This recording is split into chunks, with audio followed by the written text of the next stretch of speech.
Boleh Pak. Sampai jam berapa?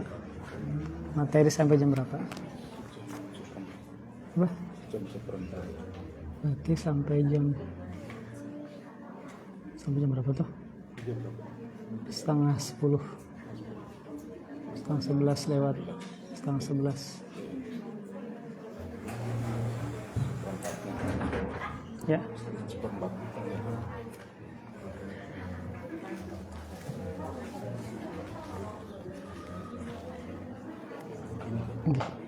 Anak habis trennya.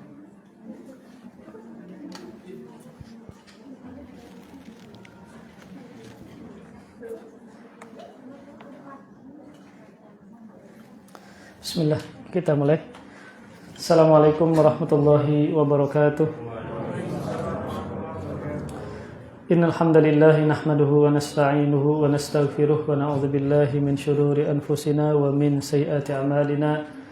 من يهده الله فلا مضل له ومن يضلل فلا هادي له وأشهد أن لا إله إلا الله وحده لا شريك له وأشهد أن محمدا عبده ورسوله لا نبي بعده قال الله تعالى في القرآن الكريم يا أيها الذين آمنوا اتقوا الله حق تقاته ولا تموتن إلا وأنتم مسلمون يا أيها الناس اتقوا ربكم الذي خلقكم من نفس واحدة وخلق منها زوجها وبث منهما رجالا كثيرا ونساء واتقوا الله الذي تساءلون به والأرحام إن الله كان عليكم رقيبا يا أيها الذين آمنوا اتقوا الله وقولوا قولا سديدا يصلح لكم أعمالكم ويغفر لكم ذنوبكم ومن يطع الله ورسوله فقد فاز فوزا عظيما أما بعد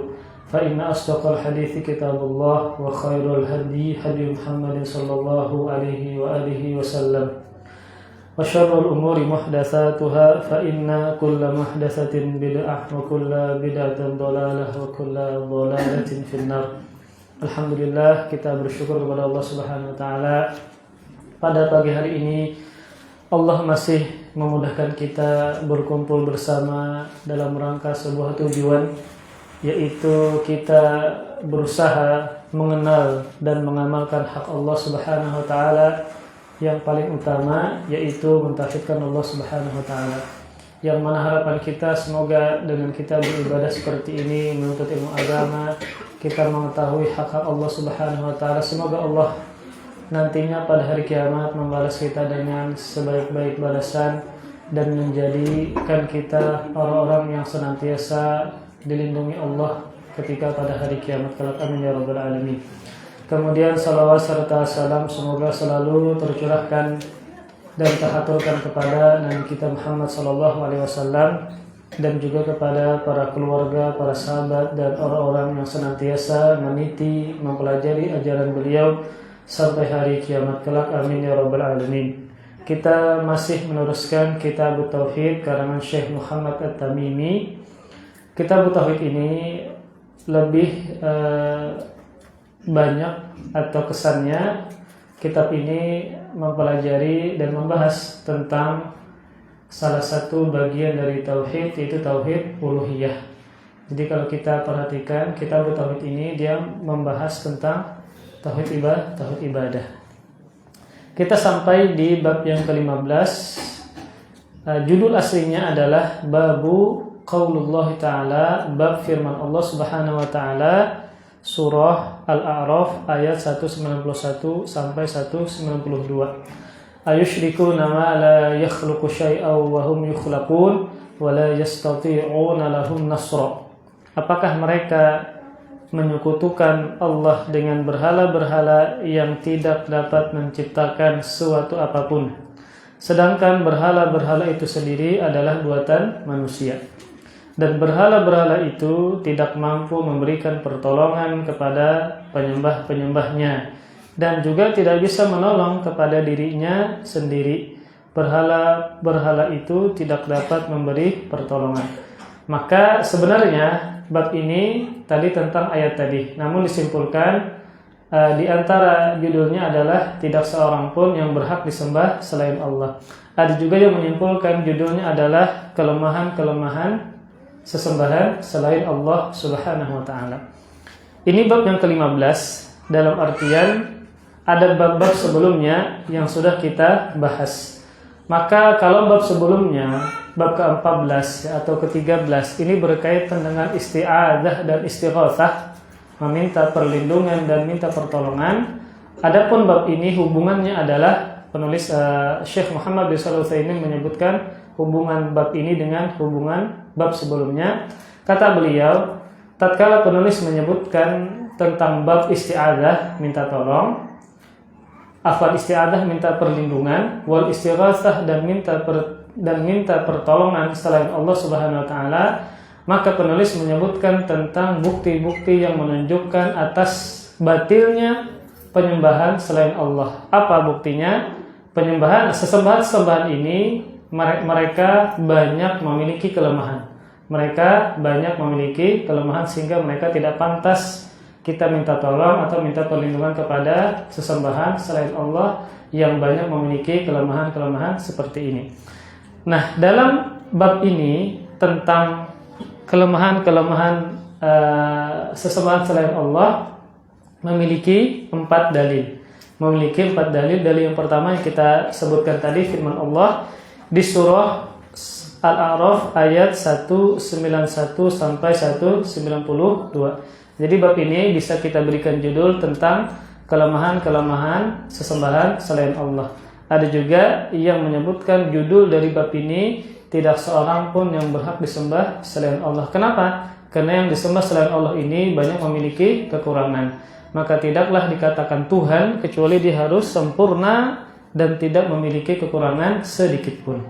Dalil yang pertama, surah Al-A'raf 191-192, yang mana Allah menyebutkan sebagian kelemahan dari sesembahan selain Allah. Kita baca lagi.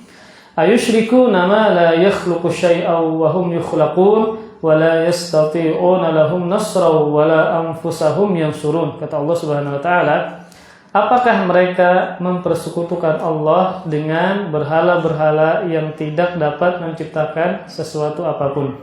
Sedangkan berhala-berhala itu adalah buatan manusia, buatan manusia. Dan berhala-berhala itu tidak mampu memberikan pertolongan kepada para penyembahnya, bahkan kepada diri mereka sendiri tidak bisa menolong. Maka pada ayat ini Allah mengisyaratkan kelemahan-kelemahan sesembahan orang-orang musyrikin. Yang pertama adalah berhala tersebut atau patung tersebut tidak bisa menciptakan. Nah, maka dari sini syarat mutlak ya, dikatakan sebagai Tuhan adalah Dia yang menciptakan. Maka tidak mungkin kita menuhankan, kita menyembah sesuatu yang mana sesuatu ini tidak bisa menciptakan. Makanya salah satu bagian dari tauhid adalah tauhid rububiyah. Tauhid rububiyah. Apa makna tauhid rububiyah? Mengesahkan Allah dalam perbuatan khusus bagi Allah. Mengesahkan Allah dalam perbuatan khusus Allah, seperti menciptakan. Ini adalah perbuatan khusus, hanya Allah yang bisa melakukan demikian. Maka kita tauhidkan, kita esahkan dengan mengatakan bahwa satu-satunya hanya Allah lah yang menciptakan. Nah, inilah yang dinamakan dengan sifat Tuhan. Maka sifat Tuhan yang paling utama adalah tadi rububiyah, seperti menciptakan. Maka kelemahan sesembahan selain Allah seperti berhala ini adalah dia tidak bisa menciptakan sesuatu apapun, baik sesuatu ini sedikit, ringan, apalagi yang berat. Nah, perhatikan dalam ayat ini, dalil yang pertama ini Allah mengatakan ma la yakhluqu syai'a. Apakah mereka melakukan kesyirikan dengan berhala-berhala yang tidak dapat menciptakan syai'an sedikit pun. Ada kata-kata syai'an ya, di sini dalam bahasa Arab itu namanya adalah isim nakirah. Namanya adalah isim nakirah. Sehingga maknanya umum. Maka berarti apakah mereka, para penyembah ini, melakukan sesembahan kepada selain Allah, padahal berhala ini tidak bisa menciptakan syai'an, sesuatu apapun, itu umum. Nah, entah hal kecilkah, entah dia benda matikah, benda hidupkah, atau bahkan semut sendiri, maka berhala ini tidak bisa menciptakan. Maka tentu tidak pantas mereka disembah selain Allah Subhanahu wa ta'ala. Nah, kemudian dalam sebuah hadis yang mendukung dalil yang pertama ini, bahwa para berhala yang disembah selain Allah mereka memiliki kelemahan. Salah satu kelemahannya adalah tidak bisa menciptakan. Dalam sebuah hadis yang sahih yang dikeluarkan oleh Al-Imam Bukhari dan Muslim, Rasulullah SAW bersabda, Allah Subhanahu wa ta'ala berfirman. Berarti hadisnya hadis apa namanya? Hadis qudsi. Ketika Rasulullah mengatakan sesuatu kemudian menyandarkan kepada Allah, Rasulullah bersabda. Kemudian kata Rasul, Allah berfirman. Berarti namanya adalah hadis qudsi, bukan ayat, bukan Al-Qur'an. Namanya adalah hadis qudsi. Allah Subhanahu wa ta'ala berfirman, "Wa man azlamu mimman dhahaba yakhluqu khalqan ka khalqi fayakhluqu dzarratan aw liyakhluqu habbatan aw liyakhluqu sya'iratan." Kata Allah Subhanahu wa ta'ala, dan siapakah yang lebih zalim daripada orang-orang yang menciptakan seperti ciptaanku? Hendaklah mereka menciptakan semut kecil, atau mereka menciptakan sebutir biji, atau hendaklah mereka ciptakan sebutir gandum, sebiji gandum. Ini adalah kalimat tantangan dari Allah kepada yang disembah. Apakah yang disembah ini mereka bisa menciptakan walaupun cuma sebutir gandum? Itu sangat halus ya. Dan juga ini adalah hinaan dan cercaan bagi para penyembah makhluk. Kenapa demikian? Karena di sini Allah mengatakan siapakah yang lebih zalim? Berarti mereka adalah orang yang paling zalim. Ketika mereka menyembah sesuatu, padahal sesuatu ini tidak bisa menciptakan apapun sekalipun, tadi adalah semutkah, sebiji gandumkah, atau sebiji dengan ungkapan yang paling kecil. Maksudnya adalah di sini yang pertama Allah mengatakan para penyembah tadi, orang-orang tadi yang menyembah selain Allah dikatakan yang paling zalim. Kenapa demikian paling zalim? Karena ini berkaitan dengan hak Allah Subhanahu wa taala. Ketika itu berkaitan dengan hak Allah, terlebih adalah mengesahkan dan mentauhidkan Allah, dia tidak tunaikan, maka dia dikatakan orang yang paling zalim. Makanya kesyirikan adalah kezaliman yang paling besar terhadap Allah Subhanahu wa taala. Inna syirka la zulmun azim. Sesungguhnya kesyirikan adalah kezaliman yang paling besar. Kenapa dikatakan kezaliman yang paling besar? Karena ini berkaitan dengan hak si pencipta. Haknya Allah Subhanahu wa taala yang paling utama, seseorang harus mentauhidkan Allah Subhanahu wa taala. Ini berbeda dengan makhluk. Misal ada seorang muslim, dia beriman kepada Allah Subhanahu wa taala, tapi dia banyak menampar orang lewat ditamparnya. Setiap ada orang lewat dia zalimi, ya. Maka dia dikatakan tidak melakukan kezaliman yang paling besar. Kenapa demikian? Karena dia masih beriman kepada Allah namun melakukan zalim kepada makhluk. Walaupun demikian, maka orang ini terancam dengan siksa. Namun kalau seandainya dia disiksa, pasti keluar dan masuk ke dalam surga. Karena kezalimannya, tingkatannya tidak lebih besar daripada kezaliman dia kepada Allah, yaitu melakukan kesyirikan kepada Allah Subhanahu wa ta'ala. Nah, makanya kita sering membuat perbandingan. Walaupun perbandingan ini kadang baik dibandingkan. Misalnya ada orang kafir, lalu dia menyumbang masjid, membangun pondok pesantren, luar biasa ini baiknya lawan kaum muslimin. Nah, misal ada ketika hendak pergantian presiden. Nah, lalu banyak orang menyumbang macam-macam ini, padahal orangnya kafir. Ya. Kemudian ada seorang muslim, dia muslim, orang beriman, KTP-nya Islam gitu. Tapi ini banyak zalim lawan makhluk. Tujuh menampar misalnya tadi, orang lewat ditamparnya. Kemudian ada kucing lewat ditendangnya, mabuk pulang, berjudi pulang, kalah pulang. Ini kan dua perbandingan yang sama-sama buruk kayak itu. Nah, satu muslim yang zalim, kedua orang kafir tapi baik lawan kaum muslimin. Nah, mana yang paling buruk dari dua ini? Orang kafir baik nih, membangun masjid, membangun pesantren, namun panditnya lembut. Ada orang Islam ketujuh zalim, mabuk-mabukan, berjudi, berzina, ada kucing lewat ditendangnya, ada orang lewat ditamparnya kepalanya. Ini kan dua perbandingan yang sama-sama buruk.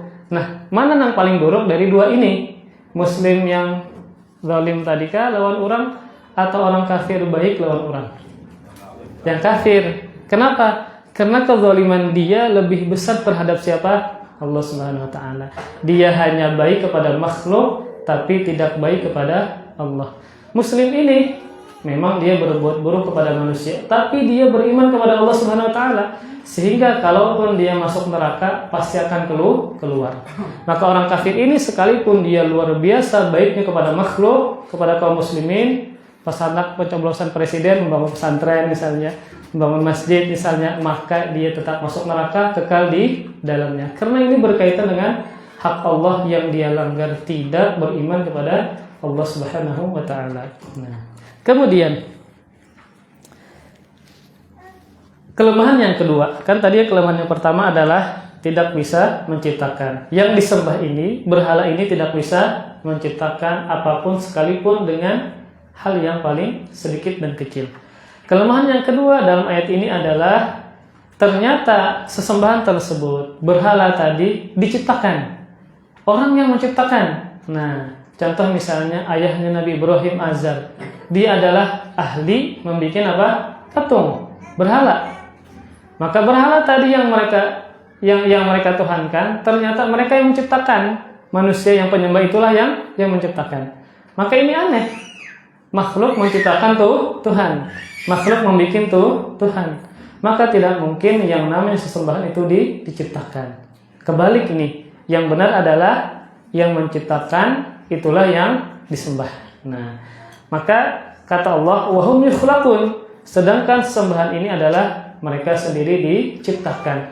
Maka ini kelemahan yang kedua, sehingga tidak pantas dijadikan sebagai Tuhan. Karena berhala ini, patung-patung ini diciptakan oleh si penyembahnya. Nah, makanya kalau seandainya tidak ada punya aturan jelas berkaitan dengan ketuhanan, orang macam-macam membuat sesuai dengan imajinasi mereka. Misal orang Hindu macam-macam dituhankan, kambing, sapi dituhankannya, monyet dituhankannya, macam-macam dituhankannya. Ada orang anak kecil misalnya cacat, ternyata punya buntut, dituhankan, dibikin patung, macam-macam. Akhirnya mereka menciptakan Tuhan versi mereka masing-masing. Ada patung sapi, ada patung monyet, tangannya 6, macam-macam. Karena tidak punya aturan jelas dalam agama mereka siapa Tuhan. Kalau kita jelas, yang namanya Tuhan adalah tidak boleh dia diciptakan, tidak boleh dia dibikin, kita imajinasikan, nggak boleh. Ya. Maka Allah Subhanahu Wa Taala dialah yang menciptakan, bukan yang diciptakan. Kemudian pada ayat tadi, yang ketiga kelemahannya dari sesembahan tadi adalah para sesembahan tersebut tidak mampu menolong para penyembahnya. Maka para sesembahan tadi, berhala tadi, tidak mampu menolong para penyembahnya. Ya. Contoh ketika di zaman Nabi Ibrahim alaihissalam, ya, patung tersebut tidak bisa menolong kaumnya. Bahkan patung tersebut ketika dihancurkan Nabi Ibrahim tidak bisa membela diri mereka sendiri. Nah, jadi yang ketiga kelemahannya adalah sesembahan tadi tidak mampu menolong para penyembahnya. Wala yastati'un, kata Allah, dan mereka tidak mampu untuk menolong. Kemudian kelemahan yang keempat pada ayat tadi adalah sesembahan tersebut tidak bisa menolong diri mereka sendiri. Ini sebagaimana firman Allah tadi, wala anfusahum yansurun, dan sesembahan tadi tidak bisa menolong diri mereka sendiri. Maka bahkan kita pernah dengar ya, ada dulunya sahabat yang menciptakan berhala dengan tepung, dengan adonan roti. Muhyiddin lapar, sini makan Tuhan berarti.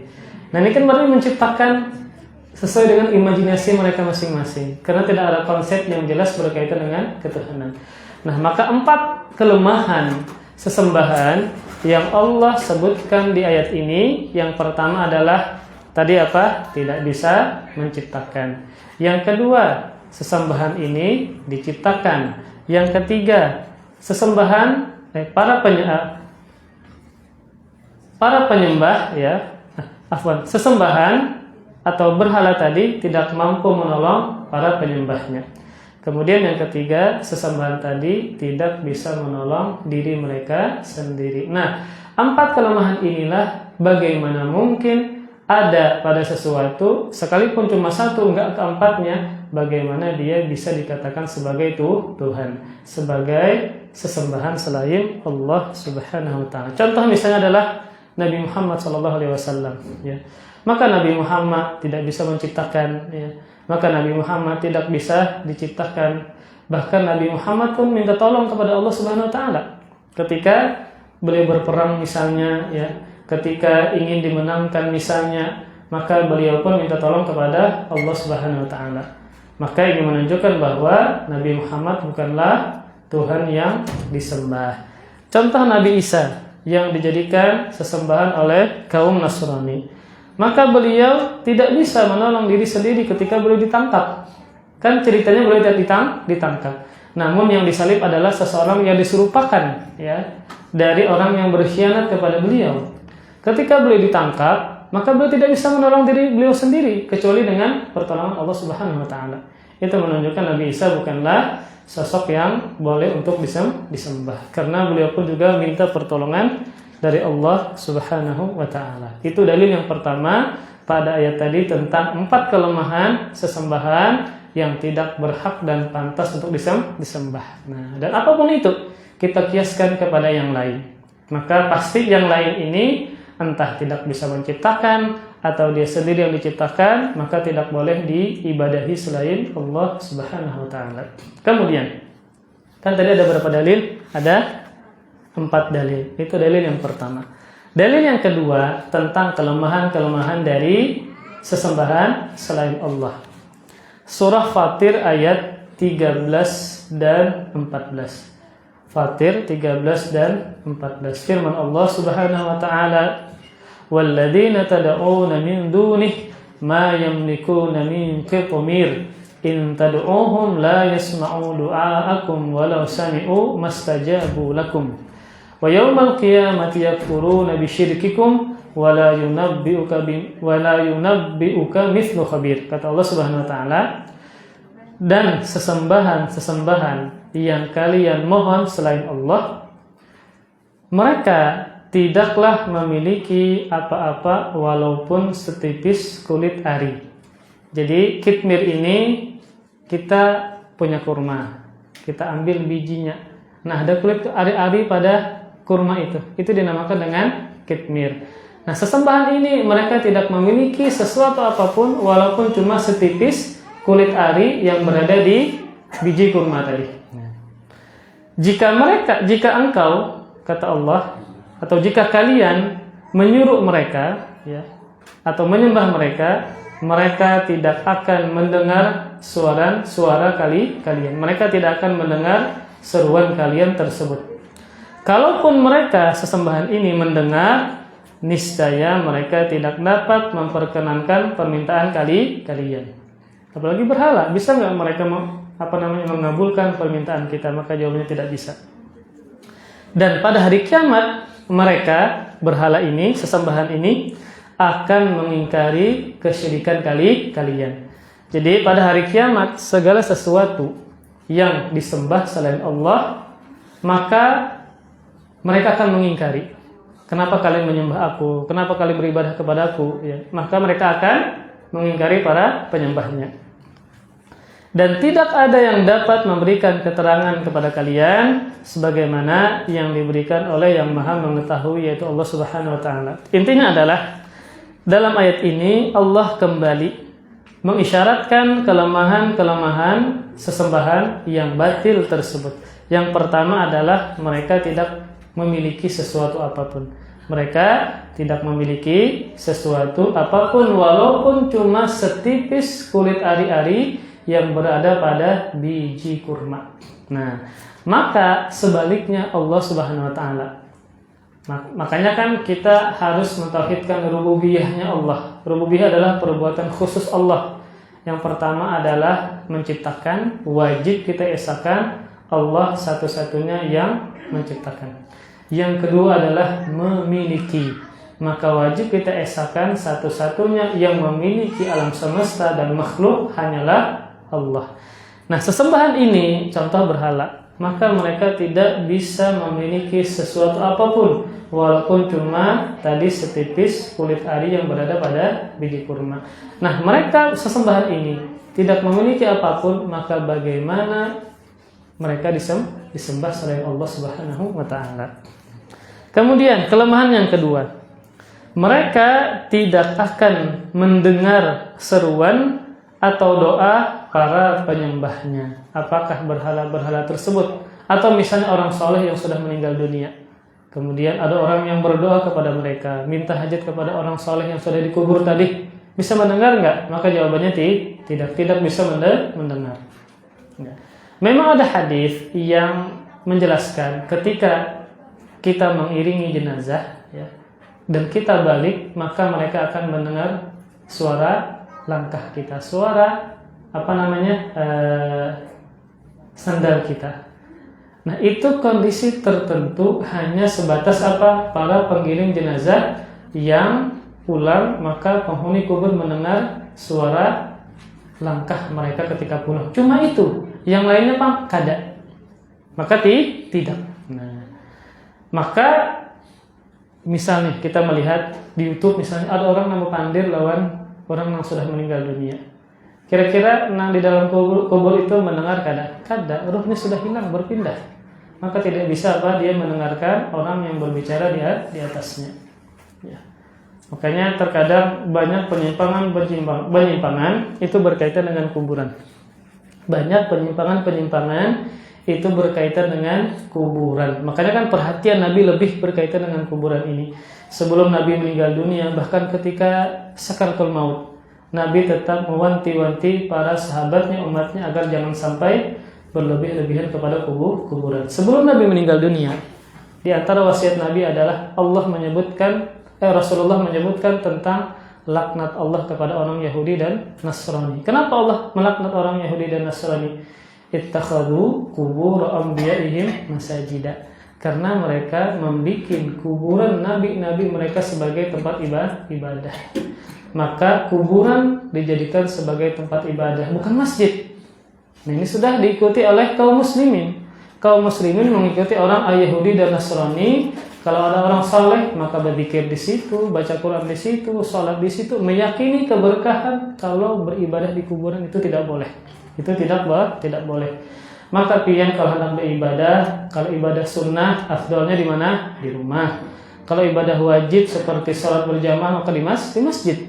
Tempat ibadah itu masjid yang kita diperintahkan memakmurkannya, bolak-balik. Bahkan ada sebuah hadis menyebutkan keutamaan kalau kita suka hati kita terpaut dengan masjid, bukan terpaut dengan kuburan. Dikit-dikit kuburan ke kuburan, bukan itu. Di antara keutamaan 7 golongan yang mendapatkan naungan pada hari kiamat, salah satunya apa? Wa rajulun qalbuhu mu'allaqun bil masajid. Seseorang yang hatinya terpaut dengan masjid. Maksudnya apa? Suka bolak-balik ke masjid, salat ke masjid, salat berjamaah, macam-macam dia ke masjid, beribadah kepada Allah Subhanahu wa taala. Zaman sekarang orang lebih suka ke kuburan dibandingkan dengan ke masjid. Dikit-dikit ziarah. Sebenarnya ziarah ya syar'i boleh. Tapi ketika ada niat tertentu, cara tertentu yang tidak diajarkan oleh Nabi, maka menjadi terlarang. Nah, makanya berkaitan dengan kuburan ini, ya, maka Nabi banyak menyebutkan hadisnya, apalagi ketika Nabi sebelum meninggal dunia. Salah satunya tadi adalah la'anallahu al-yahuda wan nasara ittakhadhu qubur anbiya'ihim masajida. Allah melaknat orang-orang Yahudi dan Nasrani karena mereka menjadikan kuburan para nabi mereka tempat ibadah, sholat di situ, menghadap ke arah kuburan, diyakini lebih berkah dibandingkan yang lain.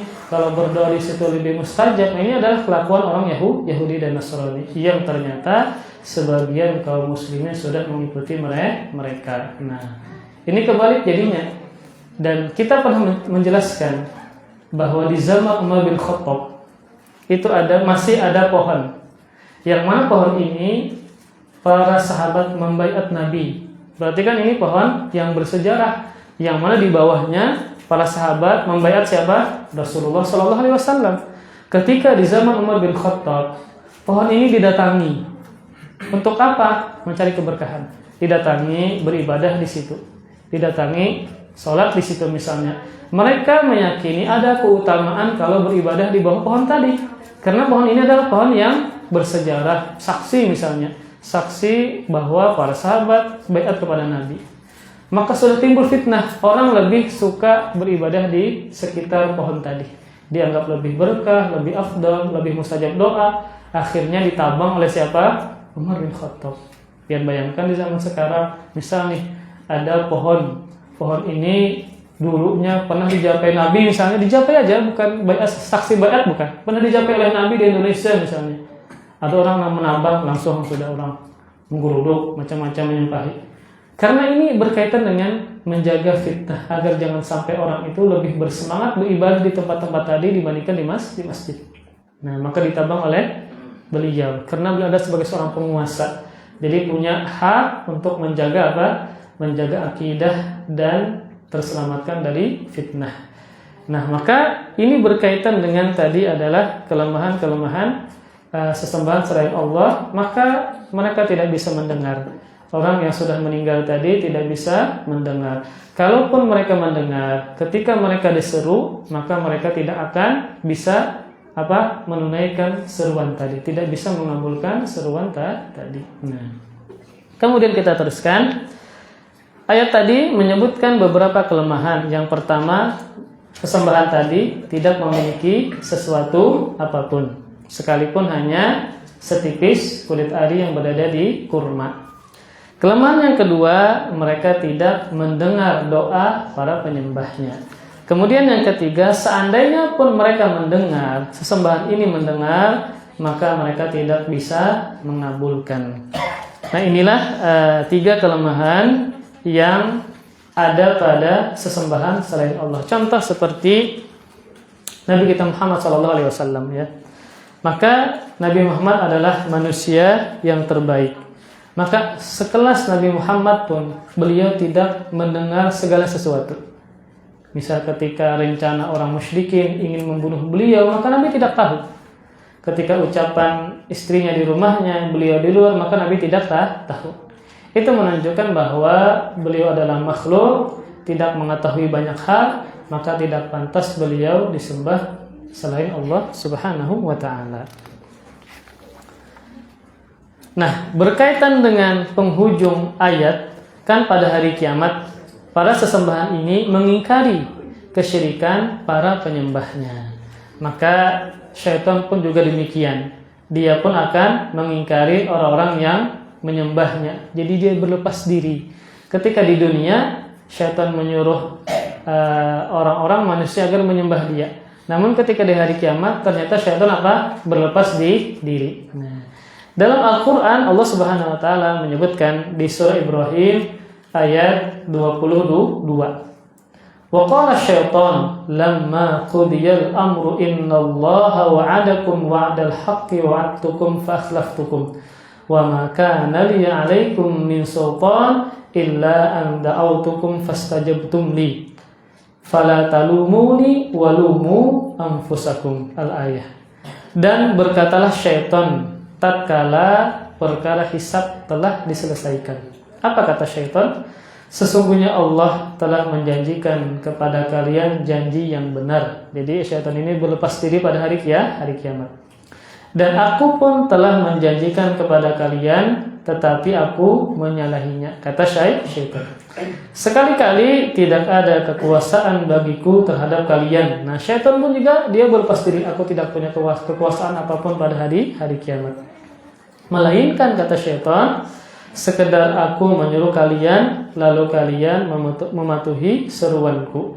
Oleh sebab itulah, janganlah kalian mencela aku, akan tetapi celalah dirimu sendiri. Aku sekali-kali tidak dapat menolongmu, dan kamu pun sekali-kali tidak dapat menolongku. Maka syaitan yang dulunya ketika di dunia dia berusaha agar kita ini menyembah dia, mengikuti hawa nafsunya dan seterusnya, maka dia pun berlepas diri di persidangan Allah Subhanahu wa taala. Kemudian, nah, bukan cuma syaitan yang berlepas diri, para malaikat pun juga berlepas diri, karena ada sebagian orang musyrikin yang menyembah malaikat. Mereka mengatakan malaikat apa? Kalau Isa kan orang Nasrani, anaknya Allah, putranya Allah. Kalau orang Yahudi, Uzair adalah putranya Allah.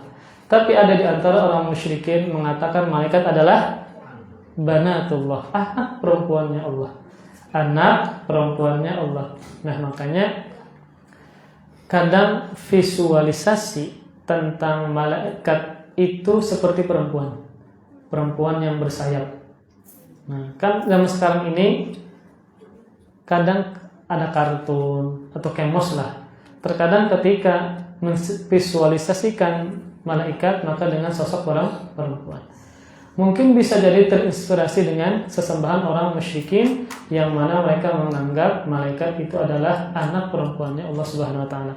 Padahal malaikat tidak punya gender seperti manusia. Kalau manusia kan ada laki-laki, ada perempuan. Malaikat itu dia makhluk tersendiri. Tidak ada laki-laki, tidak ada perempuan. Maka tidak boleh kita katakan atau diyakini tadi sebagian orang musyrikin meyakini malaikat adalah anak perempuannya Allah. Nah, ketika mereka meyakini demikian, kemudian mereka menyembah malaikat tadi, maka pada hari kiamat malaikat pun juga berlepas diri dari para penyembahnya. Ini seperti firman Allah Subhanahu wa taala di surah Saba ayat 40 dan 41.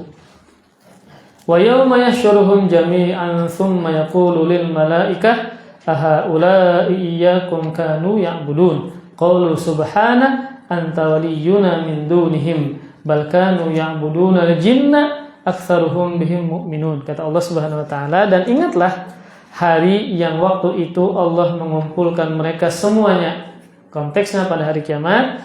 Kemudian Allah berfirman kepada para malaikat, apakah mereka manusia ini dulunya menyembah kalian wahai malaikat? Maka para malaikat menjawab, maha suci engkau Allah Subhanahu wa taala, engkaulah pelindung kami, bukan mereka. Bahkan mereka telah menyembah jin. Kebanyakan mereka beriman kepada jin tersebut. Maksudnya apa? Maksudnya adalah orang musyrikin, mereka menyangka yang mereka sembah adalah malaikat, ternyata jin. Nah, bisa jadi ada jin yang menyerupai, yang menyamar, yang menampakkan dengan sosok yang indah, bagus, tampan atau cantik. Kemudian dia mengatakan saya adalah malaikat. Nah, lalu disembah oleh orang musyrikin ini. Maka mereka menyangka menyembah malaikat, ternyata yang disembah adalah jin. Nah, jin itu sangat mudah menipu kita ya, sangat mudah. Makanya terkadang ada orang yang mengaku mengetahui perkara gaib ya. Kenapa dia bisa mengatakan demikian? Karena dia misalnya anak indigo. Apa indigo itu? Bisa melihat setan, bisa melihat jin ya. Ini bukan sebuah keutamaan ya, tapi itu bisa fitnah kepada orang tersebut. Dia bisa dibodohi oleh jin ya. Kalaupun dia benar melihat jin ya. Wallahu a'lam bishawab, apakah benar demikian? Yang jelas jin itu alam tersendiri, perkara gaib, maka tidak boleh seseorang mengatakan dia melihat syaitan atau jin. Mungkin dalam bentuk berbeda. Kalau bentuk aslinya maka tidak bisa dilihat ya. Kalau bentuk yang berbeda seperti dia menyamar jadi ular hitam misalnya atau anjing hitam, maka bisa demikian. Ya, atau bentuk yang tidak sempurna. Misalnya fisiknya manusia, kepalanya binatang misalnya. Maka mungkin ada yang bisa melihat demikian, ya, menyamar bukan dengan sosok yang aslinya. Nah, maka terkadang syaitan itu atau jin ini bisa mengelabui, ya, bisa memberikan macam-macam nasihat, padahal itu adalah kesesatan. Dan itu banyak terjadi di tempat kita. Mengaku melihat jin macam-macam, mengaku melihat sosok yang berumur, wajah manusia, pakai bolang, macam-macam misalnya, ternyata itu adalah jin, ya. Bisa jadi jin ini di dalam mimpinya macam-macam mengajarkan ibadah ini dan itu, padahal ternyata ibadahnya adalah ibadah yang keliru. Nah, maka maksud Allah adalah di sini ternyata orang musyrikin menyangka mereka menyembah malaikat, ternyata yang mereka sembah adalah jin-jin yang menipu mereka. Kemudian dalil yang ketiga kita cepatkan. Dalil ketiga ini berkaitan dengan hadis Nabi. Nah, jadi kalau kalian perhatikan, kitab tauhid ini isinya penuh dengan dalil. Maka biasanya urutannya adalah dalil Al-Quran, kemudian dalil berupa hadis Nabi SAW. Ya. Makanya ketika sebuah kitab ini, ya, ketika memberikan judul langsung dengan dalil, kemudian juga penulisnya membawakan entah perkataan sahabat, perkataan tabi'in, perkataan ulama, itu biasanya orang yang membacanya pasti kagum. Ada sebuah cerita yang disebutkan oleh Syekh Muhammad Jamil Zainu, mungkin ulun sudah pernah ceritakan. Beliau punya banyak kitab. Syekh Jamil ini orang Damaskus, orang Syria. Di antara kitab beliau yang sering kita baca itu adalah Minhaj Firqah Najiyah, tentang manhaj, ya, cara beragama dengan benar, manhajnya golongan orang yang selamat. Di situ beliau menceritakan tentang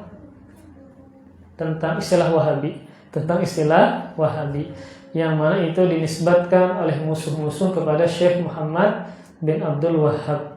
Jadi Wahabi itu diambil dari nama Abah Sidin, Abdul Wahhab, Wahabnya Wahabi berarti pengikut Muhammad.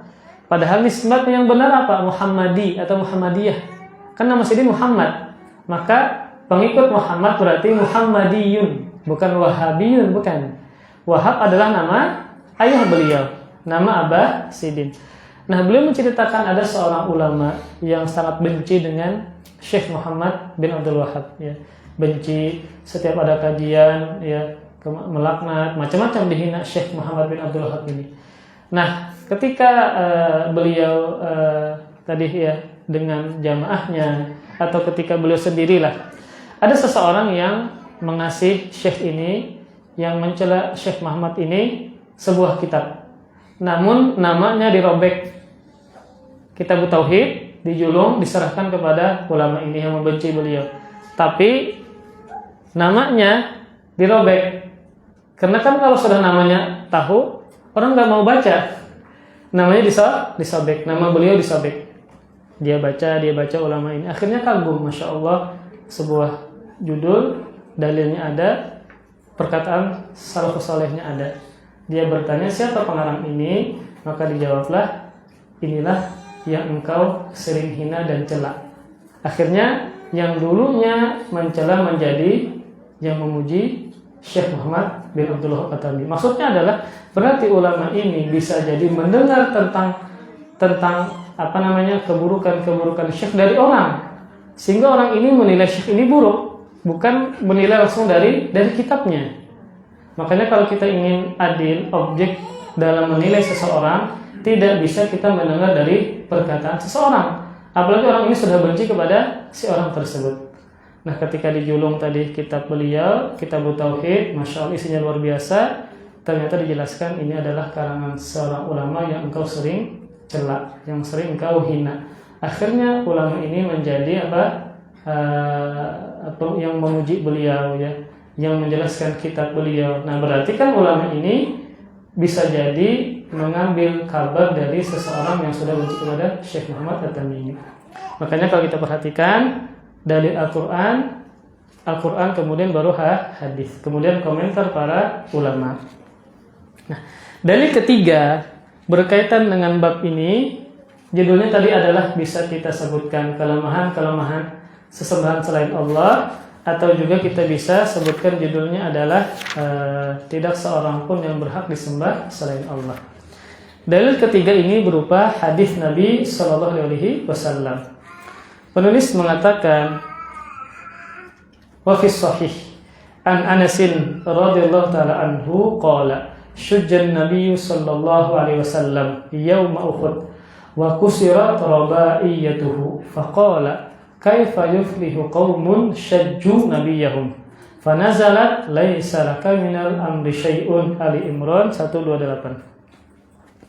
Wa fi sahih wa fihi an Ibnu Umar radhiyallahu ta'ala anhuma annahu sami'a Rasulullah sallallahu alaihi wasallam yaqul idza rafa'a ra'sahu minar ruku' fi ar-rak'atil akhirah minal fajri Allahumma al'an fulanan wa fulanan ba'dama yaqul sami'allahu liman hamidah rabbana walakal hamdu fanzalallahu laisa laka minal amri syai'un. Ali Imran ayat 128.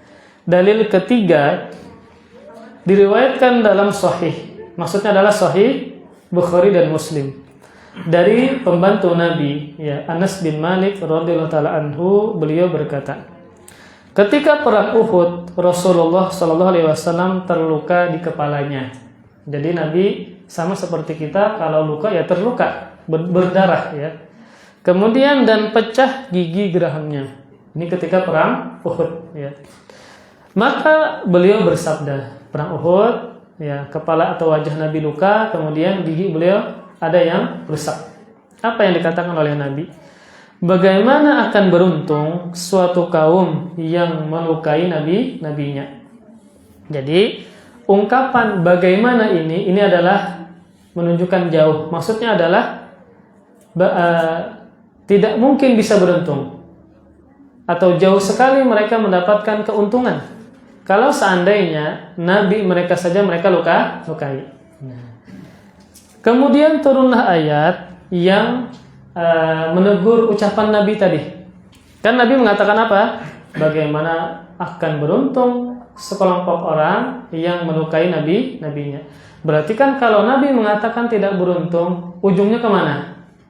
Ke neraka. Ujungnya apa? Ini kan Nabi perang Uhud, setelah perang Uhud Nabi terluka wajahnya, giginya ada yang rusak, sehingga Nabi mengatakan bagaimana mungkin bisa beruntung kaum yang melukai nabinya. Maka Allah menurunkan ayat yang menegur perkataan Nabi tadi.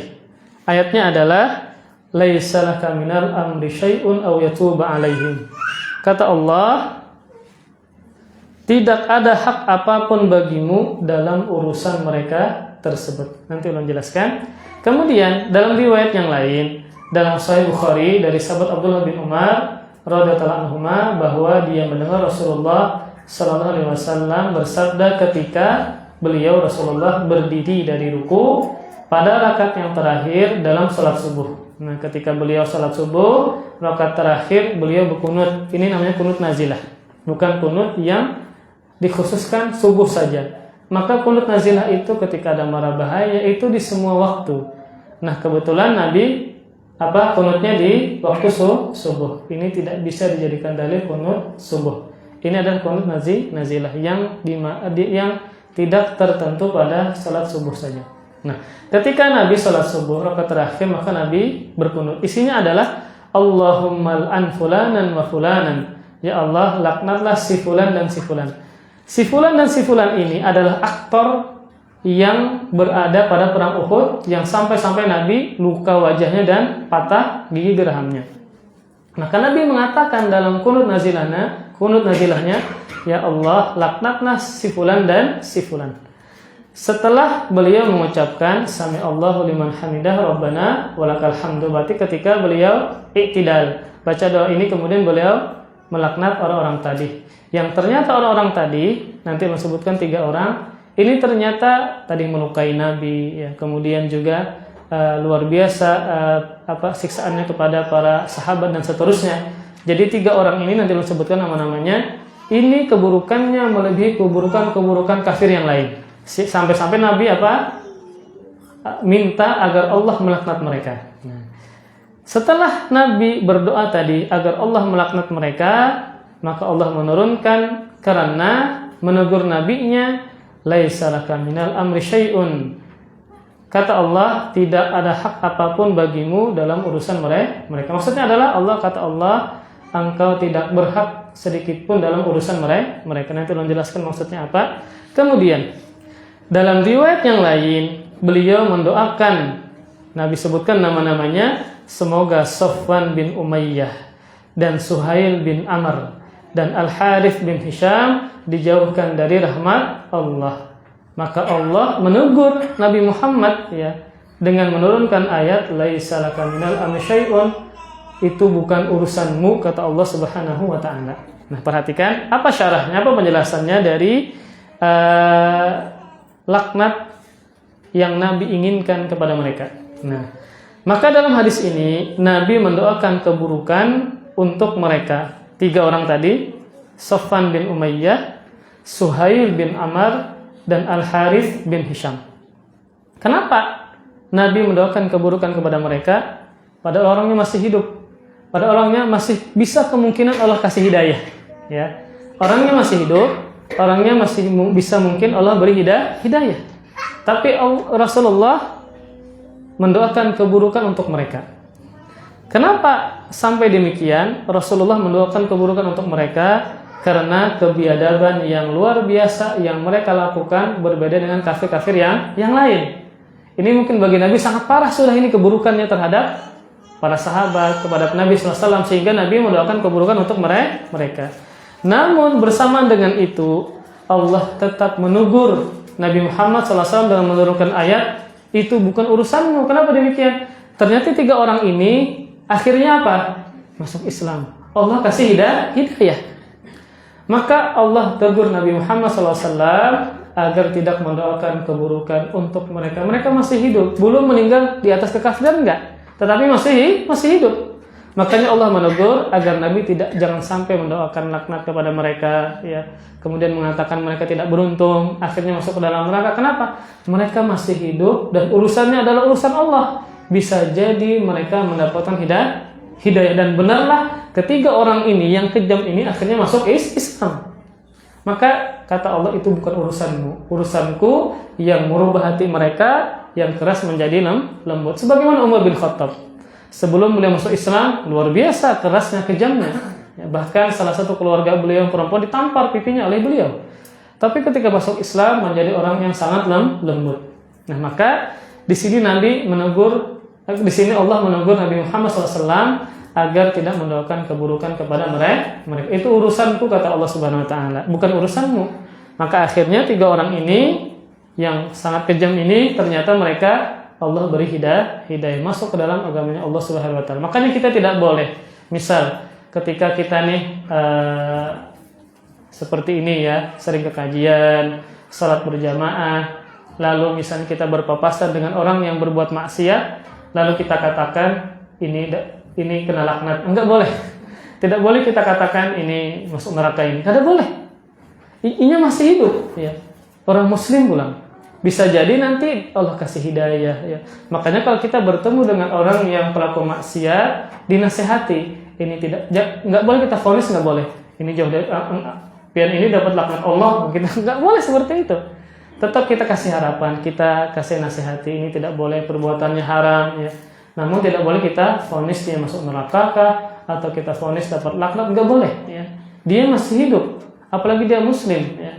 Maka bisa jadi nanti dia diberikan hidayah oleh Allah Subhanahu wa taala.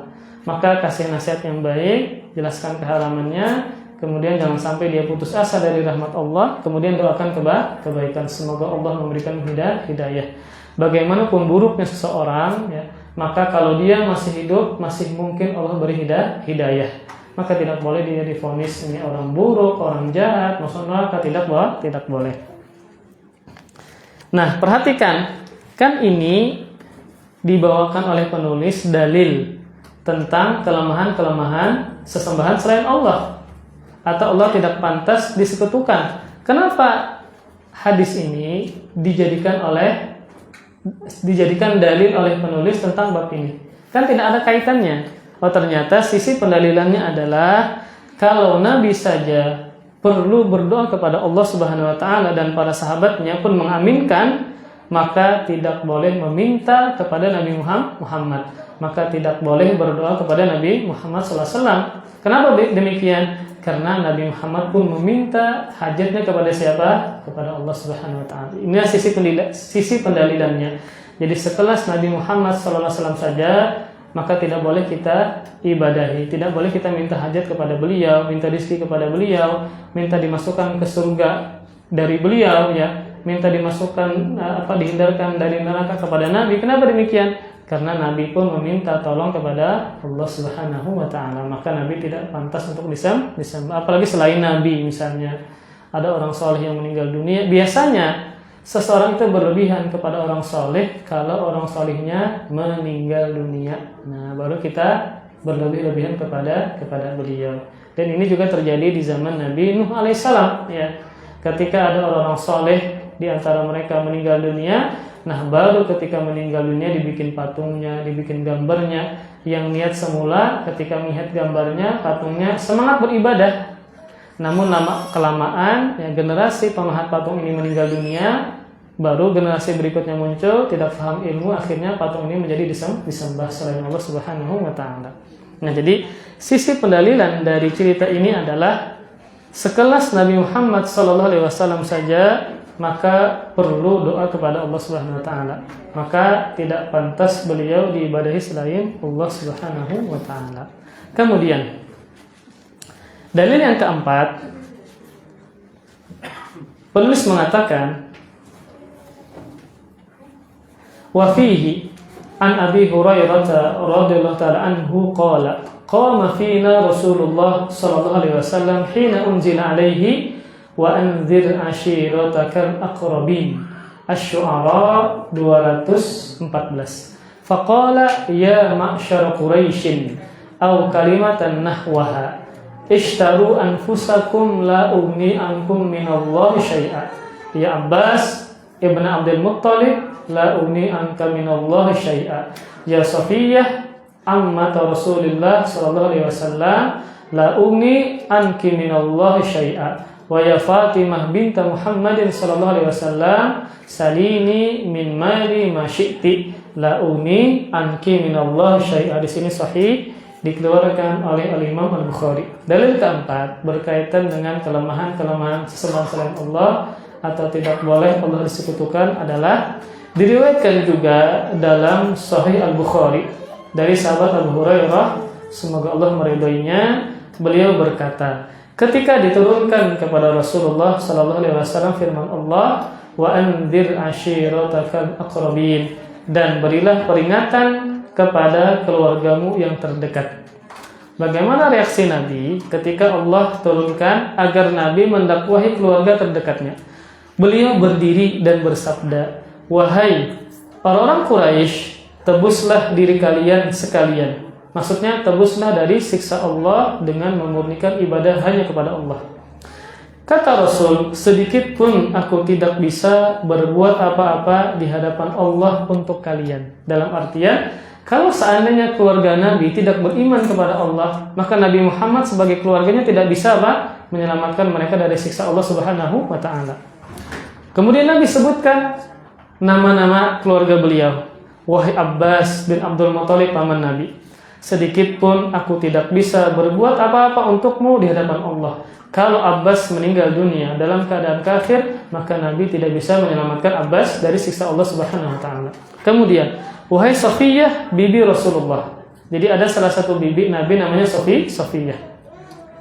Sedikit pun aku tidak bisa berbuat apa-apa untukmu di hadapan Allah Subhanahu wa taala nanti. Kalau seandainya bibiku ini Safiyah, dia meninggal dalam keadaan kafir, maka aku tidak akan bisa menolongnya sedikit pun dari siksa Allah Subhanahu wa taala. Kemudian terakhir Nabi menyebutkan keluarga yang paling dekat, anak beliau sendiri.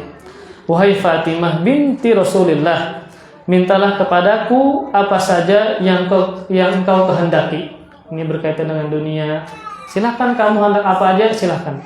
Tapi sedikit pun aku tidak bisa berbuat apa-apa untukmu di hadapan Allah Subhanahu wa taala nanti kalau kamu melakukan kesyirikan, aku tidak bisa menolong. Intinya adalah, nah dalam hadis ini maka berkaitan dengan hak Allah, ya. berkaitan dengan siksa Allah Subhanahu wa taala, kalau Nabi tidak diizinkan maka Nabi tidak bisa menyelamatkan. Terlebih misalnya ada di antara keluarga Nabi yang meninggal dalam keadaan kafir. Maka Nabi pun walaupun keluarganya tidak bisa menyelamatkan orang tersebut. Contoh Abu Thalib. Contoh siapa? Abu Thalib. Maka dia tetap disiksa dalam api neraka. Contoh kemudian Abu Lahab, ya, ini paman sekaligus yang memusuhi. Maka kalau dia mati dalam keadaan tidak beriman, maka walaupun keluarganya adalah Nabi, contoh misalnya Nabi Nuh alaihissalam, salah satu anaknya ada yang tidak beriman. Apakah Nabi Nuh nanti bisa menyelamatkan dia pada hari kiamat? Maka jawabannya tidak bisa. Nah, makanya salah satu syarat seseorang itu mendapatkan syafaat, entah syafaat dari Nabi, entah syafaat dari malaikat, syafaat dari orang soleh, salah satunya adalah para ulama menyambahkan dia harus mentauhidkan Allah Subhanahu wa taala. Salah satu syarat dia mendapatkan syafaat pada hari kiamat adalah dia adalah orang yang mentauhidkan Allah. Yang pertama kan Allah mengizinkan yang memberi syafaat. Yang kedua, Allah meridhoi yang diberikan syafaat darinya. Maka ada ulama yang menambah syarat ketiga adalah dia harus orang yang mentauhidkan Allah Subhanahu wa taala. Nah, maka perhatikan dalil yang terakhir ini berkaitan dengan perintah Allah kepada Rasulullah SAW agar Rasulullah mendakwahi keluarganya yang terdekat. Nabi memahamkan kepada mereka, sekalipun aku seorang utusan Allah, ya, sekalipun aku adalah orang yang paling bertakwa, paling afdal di sisi Allah, kalau kalian tidak beriman kepada Allah, aku sedikit pun tidak bisa menyelamatkan kalian. Sekalipun engkau adalah pamanku, engkau adalah bibiku, engkau adalah anak perempuanku, kalau kalian tidak beriman kepada Allah, sedikit pun aku tidak bisa menyelamatkan kalian. Ini menjelaskan kepada kita nasab tidak bisa menyelamatkan kalau seandainya dia itu melakukan kekufuran kepada Allah Subhanahu wa taala. Jadi yang menyebabkan seseorang itu ya masuk surga, terhindar dari siksa adalah karena amalannya sendiri, bukan karena nasabnya. Adalah amalan dia sendiri, dengan amalannya dia mendapatkan keridhaan Allah, dengan ridha Allah dia masuk ke dalam surga. Nah, dari sisi mana? Sisi pendalilan hadis ini dijadikan oleh penulis dalil tidak boleh bahwasanya sesembahan selain Allah banyak memiliki kelemahan. Sisi pendalilannya adalah maka Nabi SAW tidak bisa menyelamatkan orang terdekatnya dari neraka. Bahkan kalau seandainya putrinya yang sangat beliau cintai, Fatimah, ya, ternyata misalnya melakukan kesyirikan kepada Allah, meninggal dalam keadaan kesyirikan, maka ayahnya pun tidak bisa menyelamatkan anaknya, sekalipun ayahnya adalah seorang nabi dan rasul. Maka jika Nabi saja tidak bisa menyelamatkan orang terdekat ya dari beliau, maka bagaimana yang lebih-lebih lagi orang yang jauh nasabnya dari beliau, maka otomatis tidak pantas Nabi diibadahi dan berdoa kepada Nabi. Karena Nabi pun juga berdoa kepada Allah Subhanahu wa taala dan Nabi tidak bisa menyelamatkan orang terdekatnya ketika orang terdekatnya misalnya melakukan kesyirikan kepada Allah Subhanahu wa taala. Maka Nabi tidak pantas untuk disembah dan diibadahi karena Nabi tidak bisa menyelamatkan orang terdekatnya. Maka ini berkaitan dengan Ahlu Bait. Nah, ini lagi rame kan di YouTube, lagi tumbuh nih masalah nasab. Maka tolak ukur kemuliaan bukan nasab, tetapi adalah ketakwaan kepada Allah Subhanahu wa taala.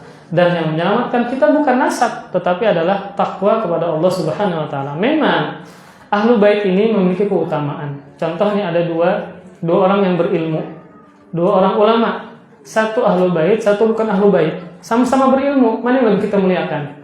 Yang berilmu lagi Ahlu Bait.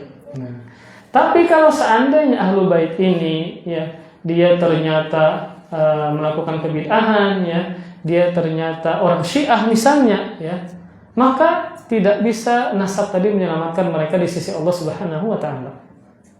Apalagi ini lagi tumbur, Bang. Kenapa jadi tumbur ini? Paraknya pergantian presiden itu macam-macam tuh yang muncul, itu masalah nasab, masalah ini, masalah itu.